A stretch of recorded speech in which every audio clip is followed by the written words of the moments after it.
Across the nation, a haunting question echoes. How many young girls have suffered in silence, their pain swept under the rug by those meant to shield them? Imagine a land where the very guardians tasked with protecting innocence instead turn a blind eye, allowing unspeakable acts to continue unchecked. The chilling reality is that, for years, countless little girls endured repeated horrors, their voices muffled not by fate, but by willful ignorance and institutional neglect. Can we truly call ourselves a just society if justice is rationed and pain is ignored? If you believe these stories deserve to be told and truth must be faced. Hit that subscribe button now. Become part of the movement demanding answers. Now, picture the grand halls of Parliament, where debates often become performances and genuine accountability is as rare as a quiet moment in a storm. JESS Phillips strode into this arena, her reputation for fiery speeches and passionate outbursts preceding her. She was prepared to dominate the floor, as she'd done countless times before. But what happens when the usual weapons, loud voices, sharp retorts, and dramatic gestures, are rendered useless? When your opponent doesn't play the game you've mastered, but rewrites the rules entirely. Enter Katie Lamb, the unlikely challenger, who brought not volume, but precision.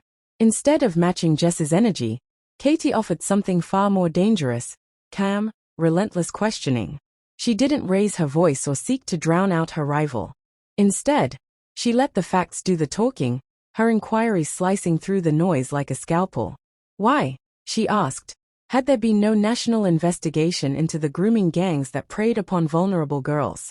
Why did £5 million in promised support suddenly come with hidden catch, a requirement that local authorities opt in rather than receive automatic help? And perhaps most disturbingly, how could it be that some of these girls, betrayed by every adult around them, ended up married to their abusers with social workers looking on? As Katie pressed, the chamber held its breath. The questions hung in the air, demanding more than just words in reply. They demanded truth. JESS Phillips, now in the role of safeguarding minister, should have been ready with answers.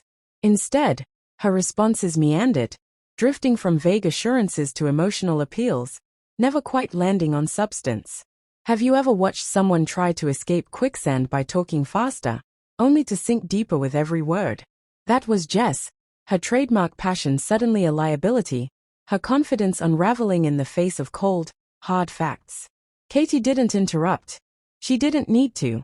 She simply waited, letting the silence amplify every missed answer, every failed attempt to shift blame. It's said that silence can be deafening. Hey, it was devastating. Imagine being in that room, watching as the usual master of the stage found herself trapped, not by another's aggression, but by the weight of her own evasions. Would you have expected the quietest presence to command the greatest authority? The spectacle wasn't about who shouted loudest, but who stood firmest. As the minutes ticked by, it became clear. This wasn't just another political spat. It was a reckoning. The room, so often swayed by performance, now demanded accountability. What does it say about our leaders when the truth is so easily avoided until someone refuses to look away? Are we content with applause, or do we crave real answers? Katie Lamb's unwavering approach exposed a painful reality, that for too long, victims have been let down by those who promised to protect them. She didn't need to grandstand. She didn't need to yell. She simply asked the questions that mattered, and let the silence speak for itself. In that moment, the traditional rules of engagement were shattered, replaced by something far more powerful. The expectation that leaders must answer for their actions, not just perform for applause. So, as the dust settles on this dramatic showdown, one question remains. Will this be the moment that finally sparks real change, or just another headline lost to time? If you want to follow stories that pull back the curtain and demand accountability from those in power, don't just watch. Subscribe now and join us in the search for truth.